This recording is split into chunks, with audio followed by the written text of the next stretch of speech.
이번에는 김건희 여사 관련 의혹까지 한번 보겠습니다. 이배용 국가교육위원장이 결국 사임을 했습니다. 수사를 확대하고 있는데 이번 사안도 어떻게 보고 계십니까? 그러니까 지금 그 이배숙 그 국가교육위원장이 네. 결과적으로 사임을 했잖아요. 네. 근데 이게 되게 전 애매하다라고 생각이 들더라고요. 일단 그 금거부기가 발견됐다라고 보도만 나온 건데 그 금거부기가 또 사저에서 나온 것도 아니에요. 제3의 공간에서 나온 것이고 거기 당선을 축하드립니다라고 하는 것 외에 어떠한 메시지도 없거든요. 또한 이 금거부기가 650만 원 정도 좀 시가가 된다라고 합니다. 그런데 국가교육위원장이라고 하는 그 자리가 대통령의 직속위원회의 위원장이거든요. 그리고 교육부의 의사결정에 구속력을 행사할 수 있는 자리이기 때문에 굉장히 중요한 자리입니다. 그런데 이 인과성이가 법적으로 이게 문제가 있다라고 하려면 650만 원 금거부기를 주고 장차관급 의전을 받는 국가교육위원장으로 매관매직을 했다라고 하는 건데 너무 짜치지 않나요? 그러니까 그냥 이게 그런 금거부기를 받았다라고 하는 게 문제가 될 수는 있습니다. 뭐 김영란법이 됐건 뭐가 됐건 어쨌거나 금품을 수수를 한 것이기 때문에 문제를 삼을 수는 있겠지만 이걸 대가성으로 해서 국가교육위원장 자리를 줬다라고 하는 것은 좀 지나친 비약이라고 저는 생각이 들거든요. 그래서 실제 재판 과정에서 혐의 입증은 굉장히 어려울 것으로 생각이 되지만 일단 국가교육위원장이 전임 정부 인사로서 논란이 되는 사건이 휩싸였기 때문에 자진 사임을 한 것이다. 이런 생각은 들고 더 실체적인 진실은 수사가 진행되는 상황을 좀 지켜봐야 할 것 같습니다. 이게 이제 특검에서 수사 발표를 정식으로 한 게 아니고 언론의 취재 과정에서 나온 건데 언론의 취재력이 높은 건지 특검의 흘리기 능력이 높은 건지 좀 판단하기 힘들겠지만 특검에게 좀 드리고 싶은 말씀은 과거에도 특검 제도가 창설된 이후에 또 혹은 민주당이 정치 검찰이라고 검찰을 비판하는 이유 중에 하나가 이렇게 많이 흘리기 문화 때문에 그 비판을 하는 것이거든요.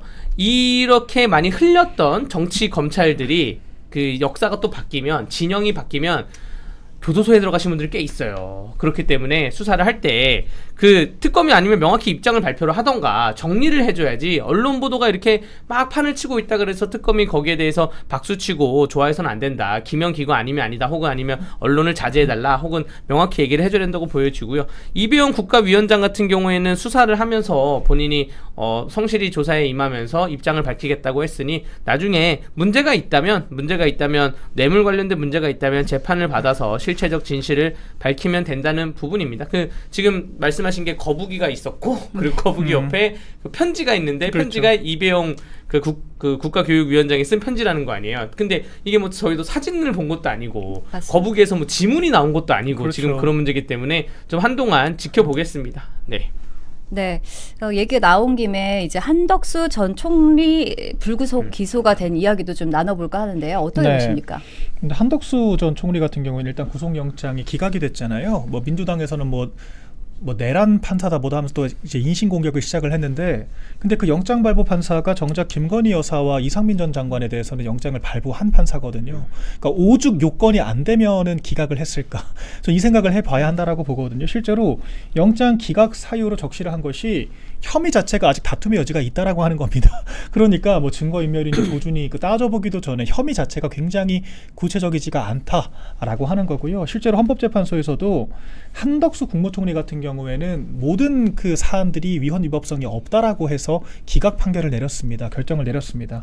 그 당시에도 민주당이 그 국무회의를 주재하고자 하는 그런 과정에서 한덕수 전 국무총리가 적극적인 역할을 했고 국무회의의 절차적인 하자에 대해 책임이 있으며 또한 이것이 어떤 내란 행위에 대해서 방조 또는 공모를 한 것이다. 이렇게 주장을 했거든요. 그런데 기본적으로 국무총리가 그 국무회의를 제청을 해야 되는 역할에 있기 때문에 당연히 대통령이 지시하면은 그렇게 할 수밖에 없는 위치입니다. 더군다나 능동적으로 이런 내란 비상계엄 사태에서 어떤 역할을 했다라고 하기에는 국무회의 주제 말고는 전혀 드러난 바가 없거든요. 또한 이 국무위원들의 의사결정이라고 하는 것이 전혀 구속력이 없습니다. 그러니까 대통령 국무위원장인 대통령이 어떤 의사결정을 함에 있어서 아무런 영향을 받지 않기 때문에 이런 것들을 방존이 동존이라고 얘기하는 게 굉장히 비약이라고 할 수 있다라고 하는 거죠. 그렇기 때문에 특검이 지금 무리한 수사를 하고 있다라고 하는 증거가 이번에 영장 기각으로부터 일부 입증이 됐다라고 저는 생각을 하고요. 그렇기 때문에 뭐 지금 다른 여러 혐의, 심지어는 지자체장들까지 수사를 하겠다라고 지금 하고 있어요.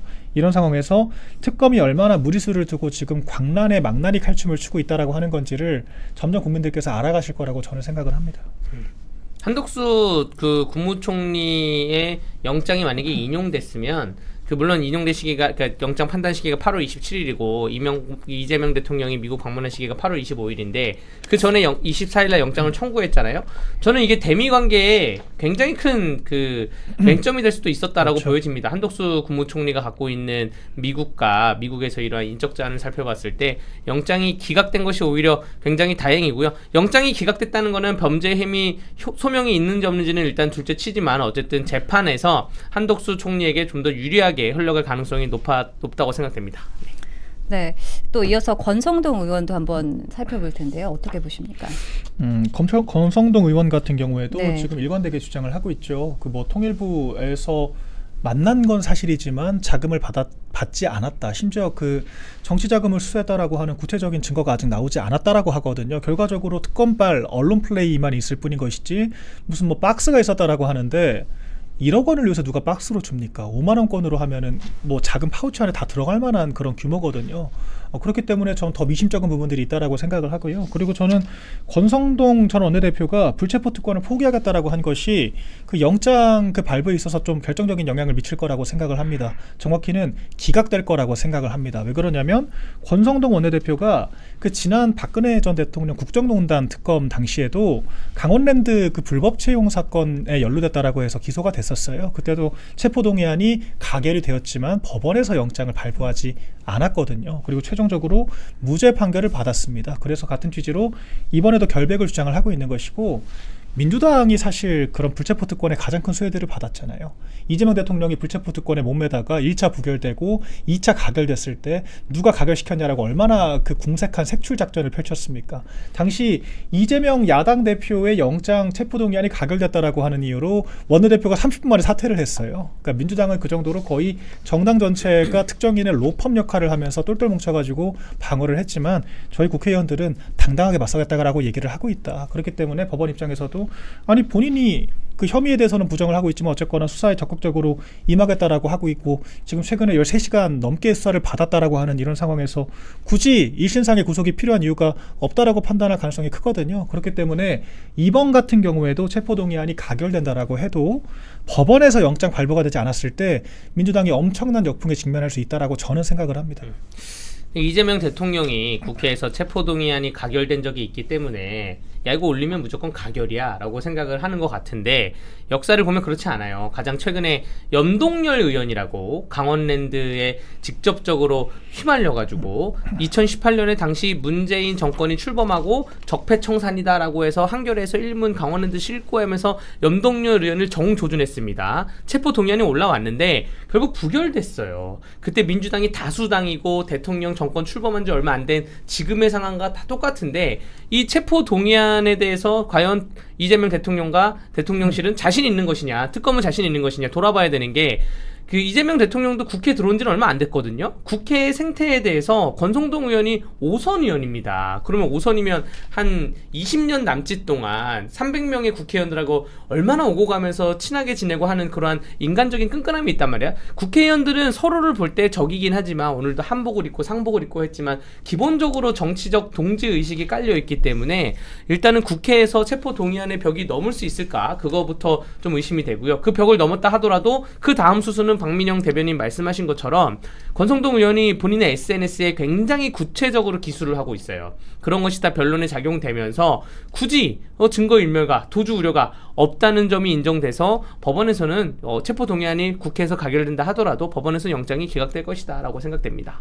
네, 여러 가지 참 생각해 볼 것들이 많은 것 같은데 이번에는 또 검찰 개혁에 대해서 좀 알아보겠습니다. 엇박자가 나고 있다고 보고 있는데 어떠십니까?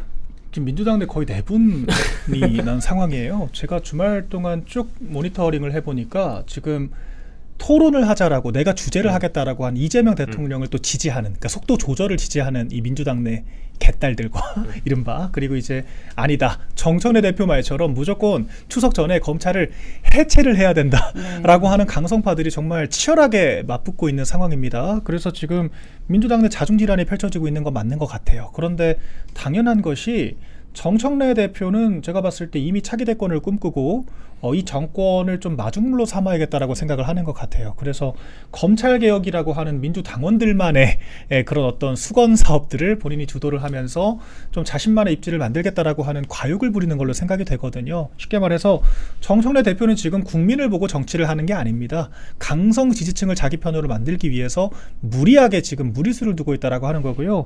근데 이재명 대통령의 입장에서는 그렇게 해서 졸속으로 법안이 통과됐을 때 결국 누가 욕을 먹겠습니까?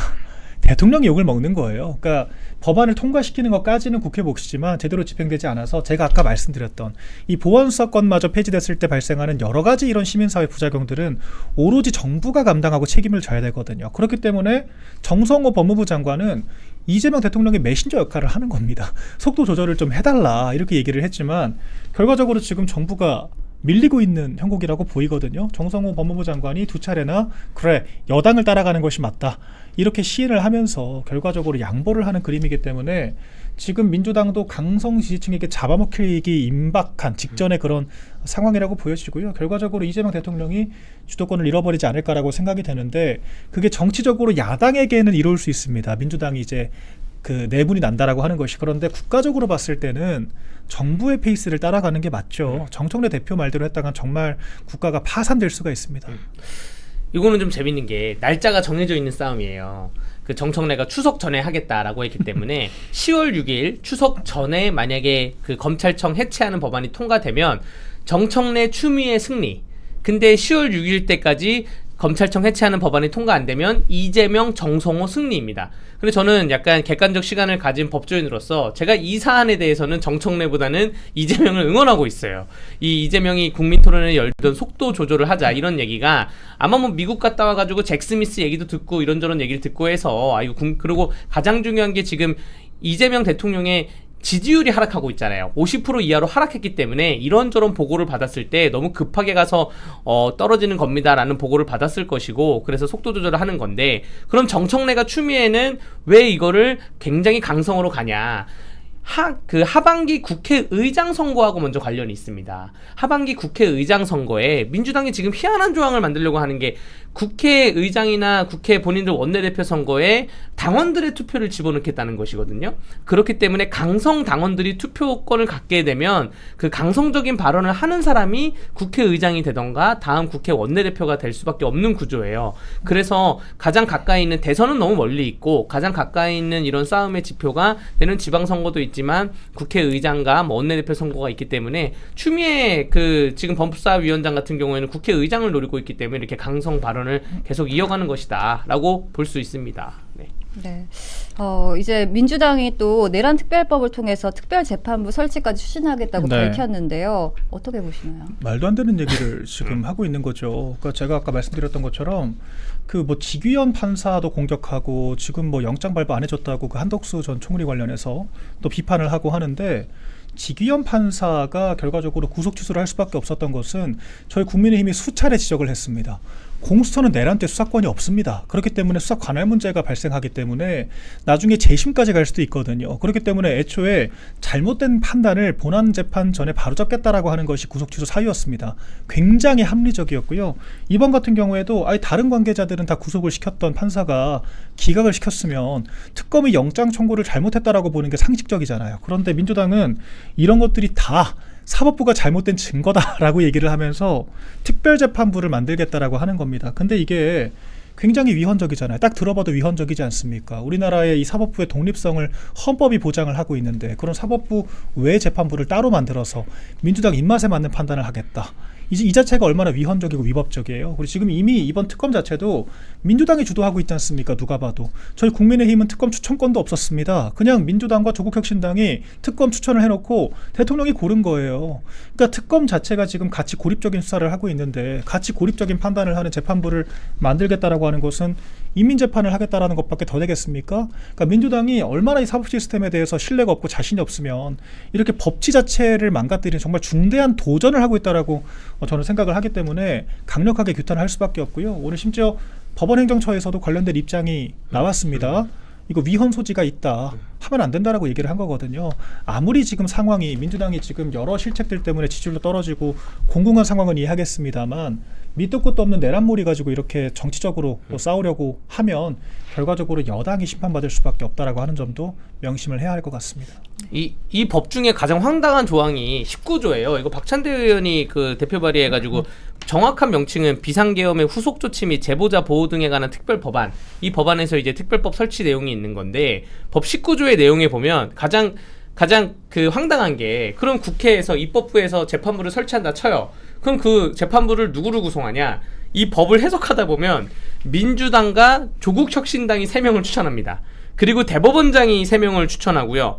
그리고 변호사 단체가 3명을 추천해요. 그럼 뭐냐? 결국에는 대통령실에서 추천해서 안 치고 나머지는 민주당과 조국혁신당이 추천하는 걸로 되어 있어요. 이 조국혁신당이라는 단어는 없는데 뭐라 되어 있냐면 의석수가 가장 많은 비교섭 단체의 대표 의원. 지금 비교섭 단체는 지금 조국혁신당과 또 개혁신당 뭐 이런 등등 당이 네. 있거든요. 근데 의석수가 가장 많은 거는 조국혁신당이죠. 그리고 나머지는 대통령이 소속되었던 정당의 교섭 단체를 제외한 교섭 단체. 그럼 국민의힘을 빼겠다는 거예요. 그러니까 민주당과 조국혁신당만 가지고 재판부를 만들겠다라는 구성안인데. 이게 뭐 위헌 소지는 당연한 것이고 이 삼권분립 붕괴되는 건 당연한 것이고 이게 선례가 되잖아요. 그럼 앞으로 있을 모든 사안에 대해서 대한민국의 모든 사안에 대해서 야 그럼 국정조사해 야 특별재판부 설치해 판사는 우리가 추천할게 이래가지고 대한민국이 희한하게 흘러갈 수가 있습니다. 지금 국민들 머릿속에 있는 각종 사건 문제 있잖아요. 예를 들어서 뭐 세월호 사건이던 뭐 무슨 뭐 이태원 뭐 사건이던 그런 것에 대해서도 무한공항 뭐 사건이던 그런 것에 대해서 다 특별재판부를 설치해서 할 수가 있는 그러한 아주 나쁜 선례가 될 수 있기 때문에 요거는 절대 이거 정말 창피한 일이에요. 국제사회적으로 봤을 때 굉장히 창피한 상권 분립이 붕괴되는 순간이라고 말씀드릴 수 있습니다. 네.